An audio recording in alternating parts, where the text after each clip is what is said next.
पहले सबक ये है कि जो प्रिंसिपल ऑफ वॉर में एक unity of command and control होता है, और वो नहीं था। फोर्स एक एक्टिव ऑपरेशन में हिस्सेदार थे और उनका अपना कमांड एंड कंट्रोल चल रहा था, उसका अपना कम्युनिकेशन सिस्टम चल रहा था।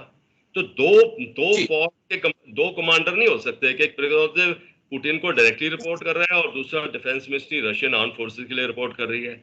एक हम फ्रैंकेनस्टीन बोलते हैं, राक्षस बन जाता है इंसान, मॉन्स्टर। फ्रैंकेनस्टीन बन गया वो, उसको ऊपर था 2014 से, और वो अभी अपने आप को, जैसे मैं बोला, उसने नजरें रखी थी कि मैं भी राष्ट्रपति बन जाऊं। हाँ, तो वो ऐसी फोर्स के लिए हमेशा एक काउंटर फोर्स होनी चाहिए, और वो पुतिन ने रखी थी रमजान कादिरोव की, चेचन फोर्सेस की। देखो, उनको उसने वहां से मूव करा दिया था। सर जय हिंद, major general SBP Singh sir, बहुत बहुत शुक्रिया समय देने के लिए सर, थैंक यू। जय हिंद राजेश। सर, रूस के अंदर जो कुछ हुआ उस चीज को मैं समझना चाहता था, जिस प्रकार से वैगनर आर्मी की तरफ से विद्रोह किया गया, फिर 48 घंटे के अंदर ही वो विद्रोह खत्म भी हो गया। मैं किस एंगल से चीजों को देखूं? कभी ऐसा लगता है कि ये सब कुछ व्लादिमीर पुतिन के दिमाग की उपज थी, कि सबको जानबूझ के कराया गया। फिर कभी लगता है कि नहीं, इसके पीछे सीआईए का समर्थन था और फंडिंग सीआईए की तरफ से की जा रही थी। लेकिन जब 48 घंटे में कोई मदद नहीं मिली तो प्रिगोजिन ने वापस जाने का फैसला किया। किस नजर से आप देखेंगे जो 48 घंटे का ड्रामा मॉस्को के आसपास हुआ है? देखिए राजेश, ये लड़ाई का माहौल जो चल रहा है, और जब लड़ाई का माहौल चल रहा है तो कई थ्योरीज और कई प्रकार के खबरें आती हैं, और उनमें से एक ये भी है कि सबसे पहले अगर हम समझें कि ये प्रिगोजिन जो कि कमांडर है वैगनर ग्रुप का, जो कि ये कंपनी बोलते हैं, पैरामिलिट्री फोर्स की एक कंपनी होती है, पर देखें इसके पास टोटल तादाद, इसने 2014 में हिस्सा लिया था, क्राइमिया वॉर जब हुई थी उसमें बहुत बड़ा रोल प्ले किया है इसने क्राइमिया की ऑक्यूपेशन के लिए। पुतिन का बहुत ही सपोर्टर है और रहा था। अभी ये वैगनर ग्रुप बहुत एक्सपैंड हुआ है, इसके पास करीबन 50 से 60 हज़ार की तादाद है, और इसने रूस के लिए कई जगह हिस्सा लिया है। सीरिया की लड़ाई में भी बस ये जो है असाद की जो सरकार है उसको सपोर्ट की हुई है, लिबिया में भी इसने लड़ाई लड़ी है, और वैसे ही अफ्रीका में इन्होंने कई जगह, जैसे छाड है, ऐसी सेंट्रल अफ्रीकन रिपब्लिक हैं, उन देशों में, सूडान में हिस्सा लिया हुआ है। उसके अलावा ये सिक्योरिटी सर्विसेज प्रोवाइड करते हैं अफ्रीका देशों के काफ़ी लीडरों के ऊपर। माली में भी इसने हिस्सा लिया हुआ है लड़ाई के अंदर, तो मोज़ाम्बिक में भी। तो जो ये प्रिगोजिन है, ये क्या थे? एक कन्विक्ट थे, कैदी थे, 9 साल सजा काटी हुई इन्होंने, पर जब बाहर आए तो उन्होंने एक केटरिंग कंपनी शुरू की, और उस केटरिंग कंपनी में वो सेंट पीटर्सबर्ग में शुरू की रेस्टोरेंट वगैरह, और फिर क्रेमलिन में आ गए, और क्रेमलिन में आके इन्होंने काफ़ी इनके जो कॉन्टैक्ट्स हो गए क्रेमलिन लीडर्स के साथ, और वैसे ही ये पुतिन के सामने आए, और क्योंकि केटरिंग का था तो इसको काम अच्छा चला, और पुतिन का इसको नाम मिला कि पुतिन का मैं ये शेफ है। अच्छा, ये था उसका, और इसने आगे भी अपनी बिजनेस बढ़ाई, कुछ इसने स्टॉक्स में और प्रॉपर्टीज वगैरह में। तो इसके पास भी पैसा, जो अंग्रेजी में बोलते हैं फॉर्च्यून, वेल्थ, वो बहुत ज्यादा हो गया। और इसने ये अभी पैरामिलिट्री फोर्सेस जो है वैगनर ग्रुप कम बनाई, और कई लड़ाइयों में लड़े। अभी जब ये यूक्रेन की लड़ाई हुई तो पुतिन ने भी एक बहुत मास्टर स्ट्रोक रखा था कि इनको सबसे आगे भेजा, और जब जो बखमुत की जब लड़ाई होने लगी तो उसमें इन्होंने बहुत ज्यादा हिस्सा लिया है, और एक साल की लड़ाई में जितनी कैजुअल और जितनी घातक लड़ाई लड़ी गई है बाखमुत में, इस वैगनर ग्रुप का बहुत हिस्सा था, प्रिगोजिन का बहुत हिस्सा था उसमें जीत के लिए।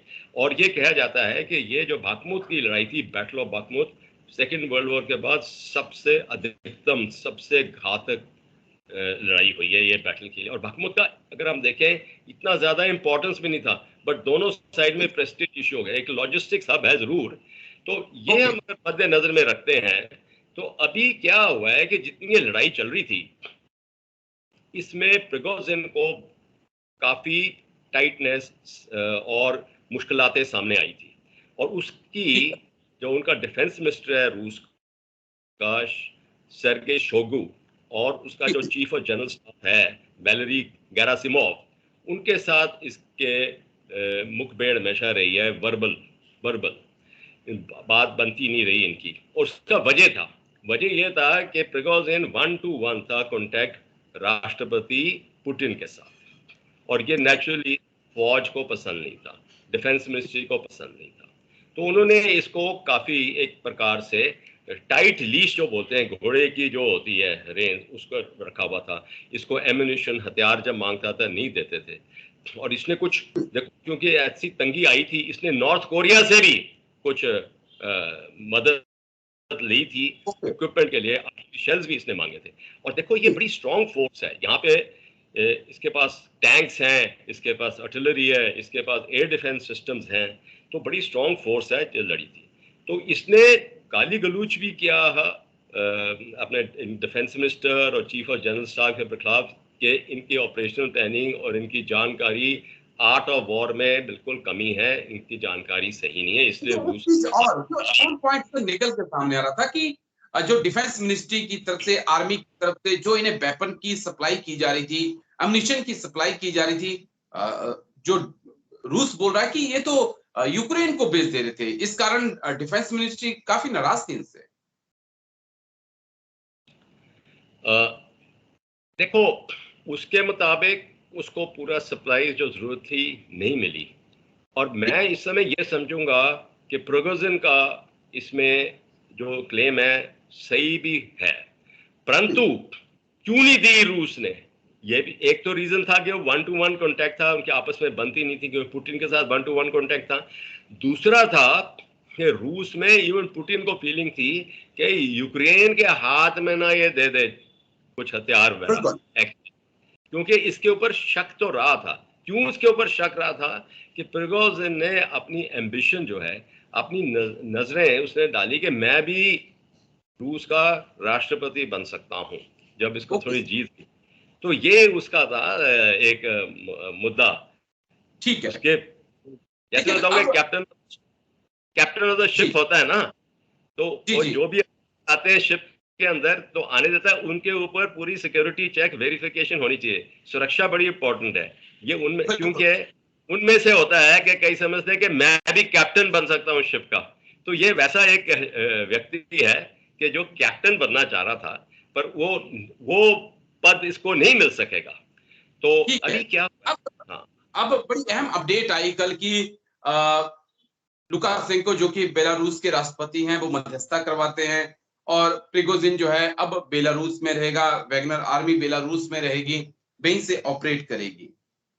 अब 2-3 चीजें जो बड़ी अहम है सर, क्या पहले की तरह रूस की defence ministry, Vladimir Putin Wagner army को सपोर्ट करेंगे? क्या उन्हें हथियार, अम्यूनिशन मिलेगा? और दूसरी चीज, क्या बेलारूस के अंदर जाकर वैगनर आर्मी चीफ प्रिगोजिन ये सोच रहे हैं कि व्लादिमीर पुतिन मुझे छोड़ देंगे? देखिए, फौज में क्या है, जब बगावत होती है, म्यूटनी, रिबेलियन जो होता है, वो तो एक लोहे के हाथ की तरह आयरन क्लैड एक्शन लिया जाता है उनके खिलाफ। और पुतिन ने अपनी स्पीच में जब बोला था कि इनके खिलाफ बहुत कड़ा एक्शन, कड़ी कार्रवाई की जाएगी, पर अभी इतना कहते हुए जो आप पूछ रहे हैं कि वैगनर ग्रुप का क्या स्टेटस होगा, इसमें दो हालात बनती हैं।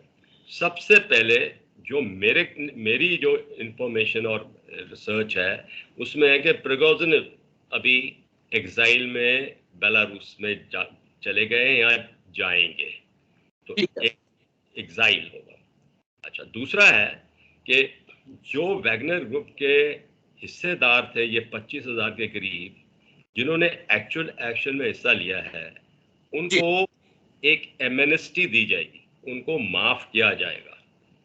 और जिन्होंने हिस्सा नहीं लिया, जो बैरक्स में रहे हैं, उनको जो 1 जुलाई से प्रिगोजिन को रूसी डिफेंस मिनिस्ट्री ने बोला था कि आप अपना कॉन्ट्रैक्ट साइन करें, डिफेंस मिनिस्ट्री के नीचे आएंगे आप 1 जुलाई को। और ये भी एक वजह थी कि प्रिगोजिन ने क्यों ये एक्शन लिया, ये क्यों एक तरह का ये बगावत आरंभ की कि वो बोलता मैं नहीं ये करूंगा। तो अभी जो बैरक में रहे उनको कॉन्ट्रैक्ट साइन करने की अपॉर्चुनिटी दी जा रही है।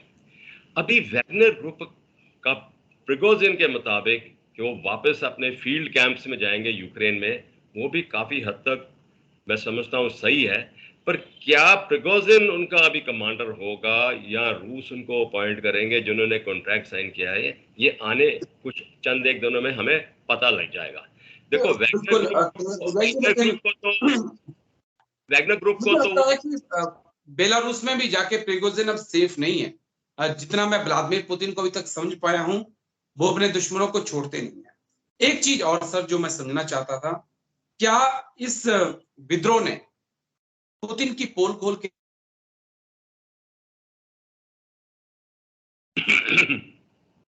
पुतिन के लिए चीजें मैनेज करना थोड़ा मुश्किल हो रहा है, या डाउनफॉल कहें पुतिन का इसको? देखिए, मैं समझता हूं कि पुतिन सबसे पहले जो थ्योरीज आ रही है ना उसमें है कि पुतिन ने ही ये कराया है। क्यों कराया है? क्योंकि प्रिगोजिन की एक मांग थी बहुत बड़ी, बहुत समय से थी कि ये रक्षा मंत्री और चीफ ऑफ जनरल स्टाफ है, इनको आप रिप्लेस कर दो। तो पुतिन उस पोजीशन में ही था लड़ाई के हालात में, इतनी पोजीशन के दोनों टॉप डिफेंस आर्म फोर्सेस के ओहदेदार को रिप्लेस करें। तो एक थ्योरी है कि पुतिन ने ही इसको स्टेज कराया क्योंकि प्रिगोजिन उसके साथ नजदीक था। और आप देखेंगे उसने पुतिन के खिलाफ कोई शब्द लफ्ज इस्तेमाल नहीं किए इस सारे एक्शन में। पुतिन को बोलता है मैं मानता हूं।